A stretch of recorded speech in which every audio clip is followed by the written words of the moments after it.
Hi, you are watching Global Insights on Voice of Canada, and this is Sana Haroon.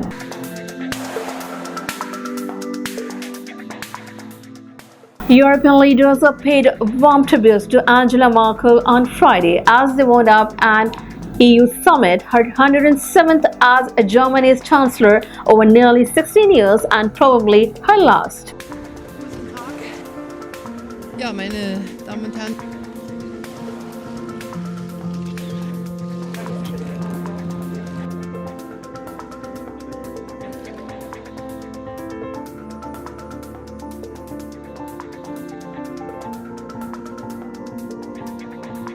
Ich muss Ihnen sagen, die meisten Leute wissen das nicht, aber Frau Merkel war so eine Kompromissmaschine. Das heißt, tak, tak, tak, und dann haben sie es fertiggebracht, trotzdem noch Ambitionen zu haben. Weil meistens, wenn wir überhaupt nicht einig sind, dann kommt überhaupt nichts mehr raus und dann machen wir Prosa und die Frau Merkel hat meistens dann trotzdem noch was gefunden, was uns gemeinsam verbindet und um es weiterzuführen. Also ich werde sie vermissen, Europa wird sie vermissen und wir als Luxemburger, als Nachbarn auch.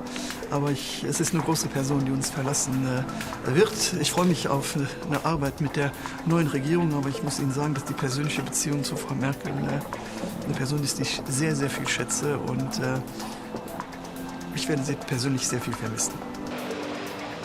I recall 2020 July, very tough discussion on multi-annual financial framework. Intervened and helped us to find a solution. So I really appreciate the activity of Angela, and I hope and I wish all the best for her in the future. A aidé tous les 27 à prendre des bonnes décisions avec beaucoup d'humanité à des moments qui étaient difficiles. Donc oui, c'est clairement un sommet quand même marquant. Ce sera probablement le dernier sommet d'Angela Merkel. Et bon, on espère naturellement avoir un nouveau chancelier ou chancelière qui jouera le rôle important que l'Allemagne joue dans la construction européenne. Sie war ein Ruhepol, wenn man so will, innerhalb der Europäischen Union. Und es ist für uns einfach wichtig, dass wir wissen, wo Deutschland steht, was ist der deutsche Kurs, wofür steht Deutschland, da müssen wir sehr schnell Klarheit haben. Und natürlich, jeder Wechsel bedeutet auch Änderung. Und sie war zweifellos eine große Europäerin. Drone footage on Thursday showed red-hot lava rivers snaking their way toward the Atlantic Ocean as the Cumberbatch volcano continued to erupt for its second month.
Hundreds of workers from the Democratic Republic of Congo's state-owned Potts company stormed its headquarters on Friday, breaking windows and burning furniture in a tense standoff with police over what they say are more than 3 years of unpaid wages.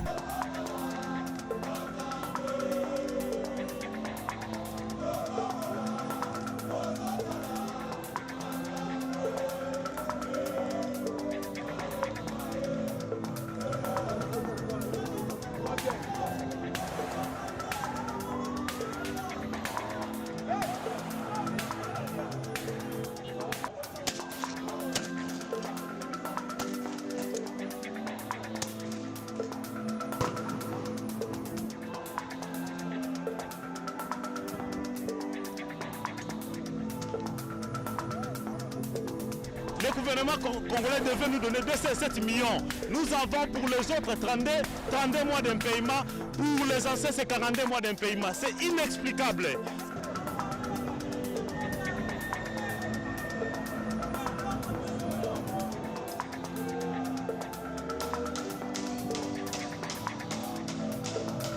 Regarde, on est où là? Regardez-moi, 61 ans, 42 ans de service à l'ONATRA. Je n'étais même pas parmi les jeunes gens qui étaient venus. C'est quelle police qui ne sait pas respecter les gens? C'est quel pays ça? 36 mois. 36 mois. 36 mois.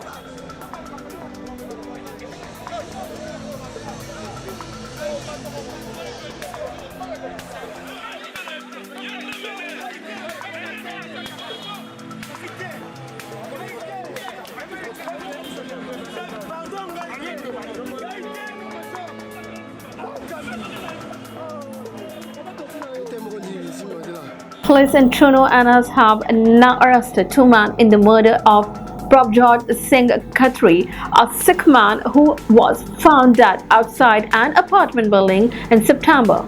A third suspect remained at large. For Sikhs in Halifax, this should be a time for looking forward. An expanded temple of worship is nearing completion to better serve a growing congregation. But the Sikh community has recently been consumed with grief following last month's murder of 23-year-old Prabjot Singh Khatri at an apartment building in Truro. In the absence of any obvious motive for his fatal stabbing, Nova Scotia Sikhs have voiced concerns Prabjot Singh may have been a victim of a hate crime. Statistics Canada says violent hate crimes have increased across Canada during the pandemic. But Truro police say they found the person responsible. We've arrested a male, 20 years of age, from Pictou Landing First Nation. He's been arrested for murder. Two other men have been charged with being accessories after the fact. But police say the details will have to wait until the case goes to court. I can't speculate on the motive, so just suffice to say that we took every opportunity to look at things through all sorts of different lenses in this investigation, and looking at the lens of a hate crime, potential hate crime, was one of those lenses that we looked at. Prabjot Singh came to Canada to study. He was working 2 jobs in Truro, sending money back to India for his single mother. His killing has spread fear throughout the Sikh community here. The Maritime Sikh Society says solving the case is crucial before it undermines Nova Scotia and Canada's reputation as a welcoming destination. We are all feeling relieved, more hopeful that justice will be served, and all young people who are feeling very anxious and somewhat disheartened will get reassured that their lives matter. Simardeep Hundal hopes the outcome of the murder case helps her community celebrate its new place of worship with less bitterness and anxiety than it's experienced in recent weeks. For as long as we have been driving cars, people have been trying to figure out how to make them fly. The ability to take off and zip along in a flying car is no longer a fantasy. Companies from startups to aerospace heavyweights are competing to develop and make them commercially viable. Designed to elevate us, free us from highways on the ground to skyways in the air. Flying cars could change how we commute, work, and live. The designs vary, but the cars may look more like futuristic helicopters or oversized drones. Some will fly without a pilot, others are designed to be air taxis. At the forefront of all of this is Marcus Lang, a Canadian engineer and inventor. In the rolling hills and open skies of Warkworth, Ontario, he came up with a novel way to drive. I think we've all had dreams of complete three-dimensional freedom. I remember as a young boy walking to school and sort of, wondering if there would ever be an aircraft where you could just jump in and be able to take off vertically and fly wherever you wanted to. It was in the summer of 2009, when Lang was working on a different aviation project, that he began to realize his dream could become reality. I did some calculations with the current technology and realized at that point that electric VTOL was not only possible, but was practical. And that was the eureka moment. So this is where it all happened. Of course, this is nothing like what this place was like when it was a full shop. But I still have a few pieces left. He went to work in his basement, and he was able to build the first prototypes of what is now known as Blackfly, a new form of vehicle that doesn't need a runway to fly. It's an electric VTOL, or eVTOL, which is short for Electric Vertical Takeoff and Landing. I think our house became a factory. The basement was used for basically doing all the structures work. The kitchen were basically used for manufacturing motors. We used to bake the motors in the oven. Boy, would that stink. In October 2011, the moment of truth. Lang flew his first proof of concept in his front yard. I found myself at the end of our driveway. My friends and neighbors were behind a barrier of cars that we had set up. And I figured, just like in skiing, I'll do a skidding turn in front of them. The edge of the wing contacted the lawn. And I still recall sort of going, this isn't going to end well. But the propulsion systems reacted so fast that after landing at that point, I realized how incredible this technology was. A few years later, Lang moved the majority of his operations to Silicon Valley in Northern California, a hub of tech innovations and startups. It was here his company, Opener, clandestinely set to work on perfecting Blackfly. It is a personal aerial vehicle. It's not designed for multiple people. It's designed for one individual, to give them the freedom to basically go where they want to go. The nice thing about our vehicle is both the United States and Canada, it is classified as an ultralight aircraft.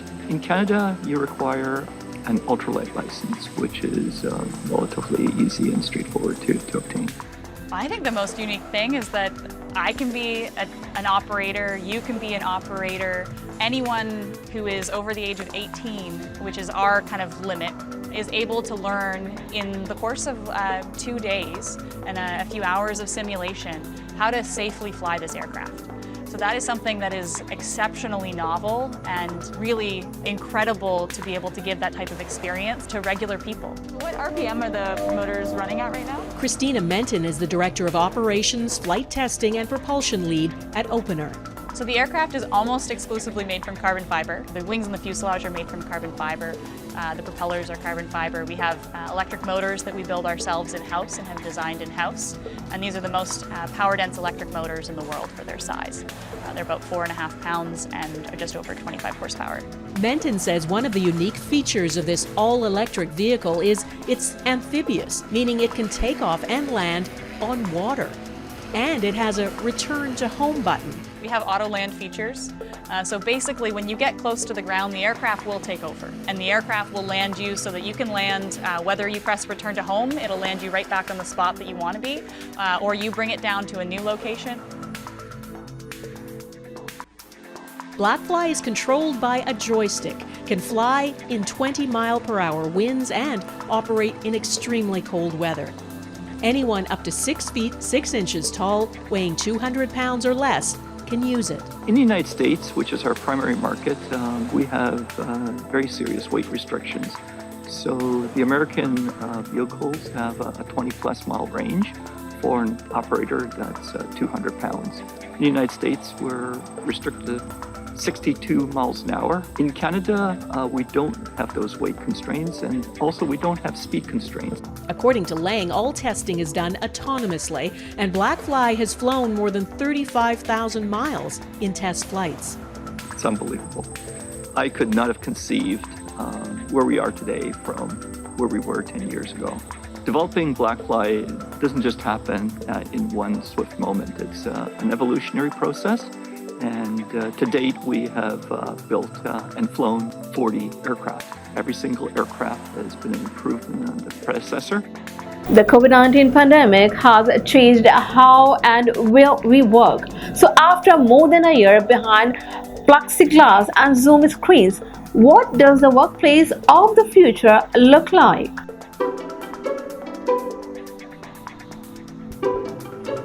The pandemic turned our lives upside down, altering the way we work and play, even where we live. Hello, hello. Welcome to my humble abode. While many were looking for more space, William Mansur decided to downsize, trading his shared townhome for an 8-meter houseboat. I love it. I love sailing, and I love the community that's built around it. Though he admits the living quarters are cramped. Mansur is a computer programmer. Last year, his company closed its offices, forcing employees to work remotely permanently. The move, celebrated by some, left Mansur in a tight spot. It's easy to get claustrophobic, and so I needed to find a space where I could work. He found a solution just a short bike ride away at this downtown Toronto office building. Mansur now pays $300 a month for a desk at this co-working space. It's worth it, he says, for the extra legroom and the community. He missed being around other people. And he's not alone.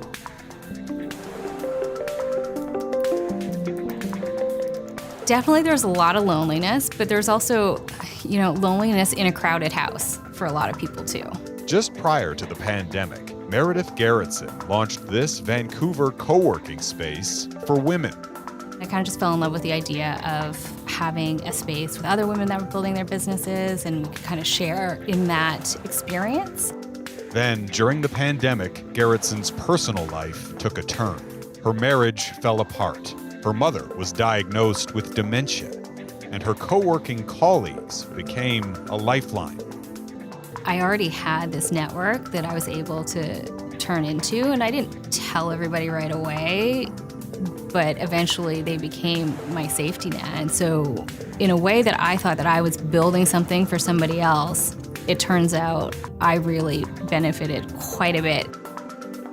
I think as people, we naturally crave social interaction. I think that's the reason we're seeing renewed interest in these co-working spaces.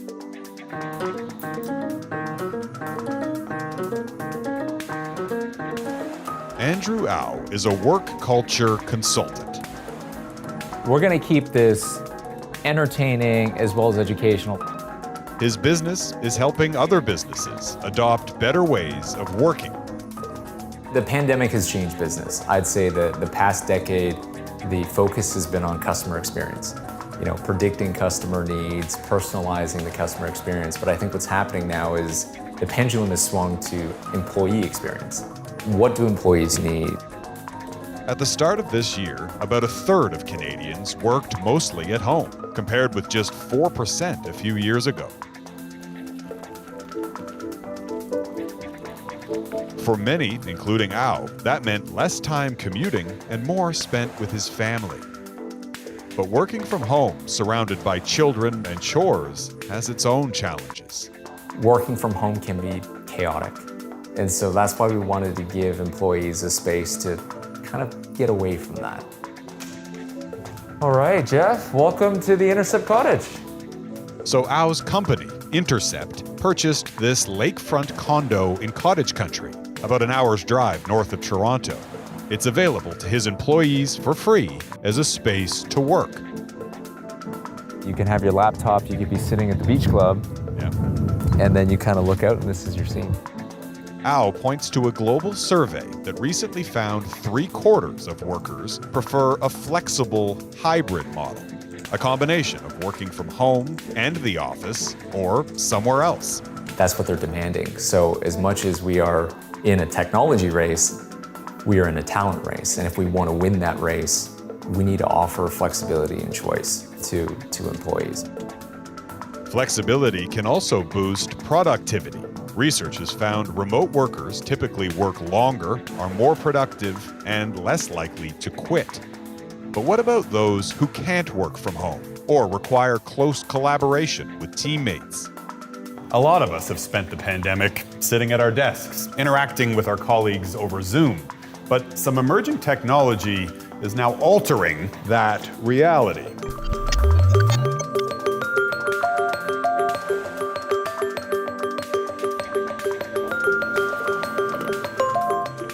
For 40 years, Ontario Aerospace Company, MDA, has trained astronauts to operate the Canadarm, the Canadian-made robotic arms used on space shuttles and the International Space Station. But when the pandemic hit, the team was grounded, unable to conduct its training. That is, until Jessa Marie Zabala and her team had an idea that seemed out of this world. I spend my meetings in space through virtual reality. Prior to the pandemic, the engineer had experimented with augmented reality headsets. They project holograms across a physical space. So these tools are also on board the International Space Station. Wow. Today, trainers in Brampton work alongside flight controllers in Montreal and astronauts in Houston, all interacting with the same space station. Hi, Susan. Oh, hi, Susan.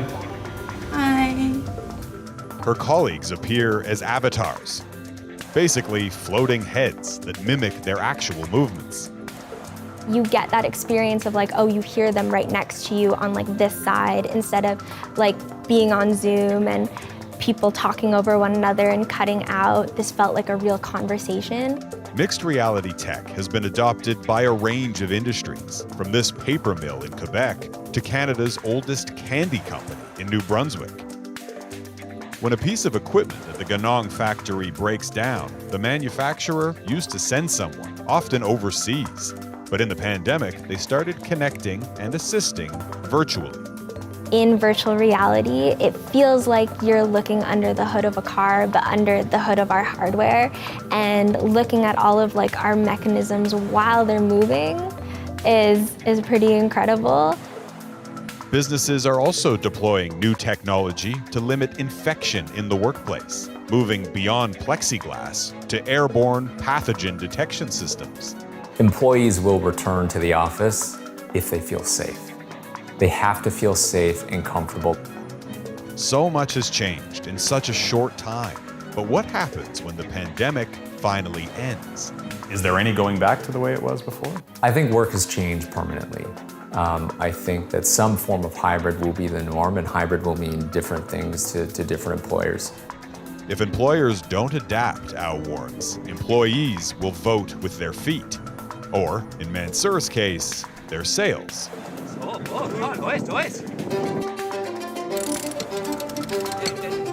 Oh, we're really going. When winter comes, Mansour may give up the boat, but he says he'll never return to a traditional office job. I enjoy the freedom of being able to work from different places. New horizons have opened, so I think we will chase those. A massive plume of ash steam rose into the air on Saturday as Italy's Mount Etna erupted, obscuring the morning sky.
Keep watching Global Insights on Voice of Canada. For further updates, visit our website voiceofcanada.tv.